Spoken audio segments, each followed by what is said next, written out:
टुनटुनी चिड़िया पेड़ पौधे लगाने के लिए गड्ढा खोद रही थी। वो गड्ढा खोद रही थी कि उसे वहाँ कुछ दिखता है। बेटी, यहाँ कुछ है। चिंकी बिटिया, इस संदूक में क्या हो सकता है? चलो हम लोग इसे बाहर निकाल के देखते हैं। फिर टुनटुनी चिड़िया वो संदूक निकालती है। वो जैसे ही वो संदूक खोलते हैं तो उसमें बहुत सारा सोना देख के टुनटुनी चिड़िया और उसकी बेटी चिंकी चौंक जाती है। माँ, हम लोग अमीर हो गए। इसमें तो बहुत सारा सोना है। अब मैं बड़ी बड़ी आइसक्रीम खाऊंगी। टुनटुनी चिड़िया और चिंकी वो संदूक उठा के अपने घर चले जाते हैं। बंटी कबूतर, क्या तुम्हें पता है चिड़िया को कोई संदूक मिला है? नीलो नीलो, क्या तुम्हें पता है चिड़िया को कोई संदूक मिला है? गोरी, क्या तुम्हें पता है टुनटुनी को एक संदूक मिला है?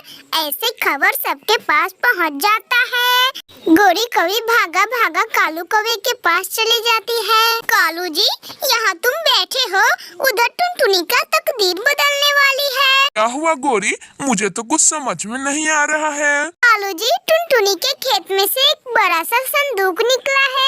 उसमें जरूर कोई बड़ा रकम होगा। हाँ गोरी, लग रहा है कि तुम ठीक कह रही हो। मैं कोई दिमाग लगाता हूँ, कोई ठीक उसमें हीरे जवाहरात हो, इसीलिए मैं कोई दिमाग लगाता हूँ। मैं जाता हूँ टुनटुनी के घर। गोरी, तुम भी चलोगी तो चलो।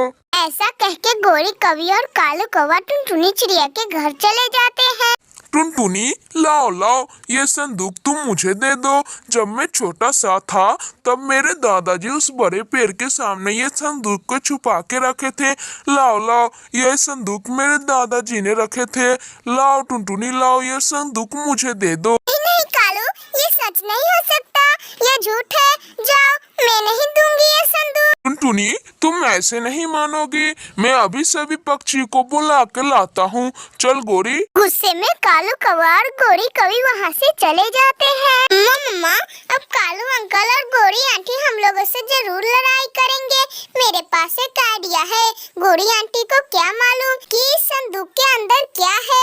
हम लोग इस संदूक के सारा सोना निकाल लेते हैं और गोरी आंटी और कालू अंकल को खाली संदूक दे देंगे। हाँ चिंकी बिटिया, हम लोग ऐसा ही करेंगे। उन कौवों को भी तो थोड़ा सा सबक सिखाएं। फिर वो माँ बेटी उस संदूक में का सारा सोना निकाल के एक थैली में रख लेती है। कालू कौवा और गोरी कवि पक्षियों को लेके आ जाते हैं। सारे पक्षी सुनो और ये टुनटुनी से कहो कि ये संदूक मुझे दे दे, वरना मैं जबरदस्ती ये संदूक छीनूंगा। टुनटुनी बहन, कालू अगर ऐसा कह रहा है तो उसे ये संदूक दे दो। ये संदूक मेरा दादा का निशानी है, मैं इसे ऐसे नहीं जाने दे सकता। मगर गोरी बहन, आप ही सुनो, इस संदूक में जो भी निकलेगा उसमें से आधा आधा हम दोनों का। ये सुनकर तो गोरी कवि और खुश हो जाती है। गोरी बहन, आप ऐसा करिए कि आप ये संदूक खुद खोलिए। हाँ गोरी, जल्दी खोलो, मैं भी देखना चाहती हूँ। गोरी कवि संदूक खोलती है। वो जैसे ही संदूक खोलती है तो वो सारा संदूक खाली था। ये देख के गोरी कवि हैरान हो जाती है, क्योंकि संदूक में का सोना टुनटुनी ने जो निकाल लिया था। कालू जी, ये तो खाली संदूक है। गोरी, अब ये मत कहना कि इसमें से मैंने सारा सोना निकाल लिया है। हो सकता है कि तुम्हारे दादाजी खाली ही संदूक जमीन में दबाया हो। इसमें कुछ रहे या ना रहे, कालू तुम्हारी दादा को तो निशानी मिल गई। कालू कौवा और गोरी कवि वो खाली संदूक अपने घर ले जाते हैं। और इधर टुनटुनी चिड़िया वो सोना बेच के बहुत अमीर हो जाती है और अच्छे से रहने लगती है। मेरे प्यारे दोस्तों, अगर आप लोगों को ये वीडियो पसंद आई हो तो प्लीज लाइक एंड सब्सक्राइब करके बेल आइकन दबाना ना भूलिएगा।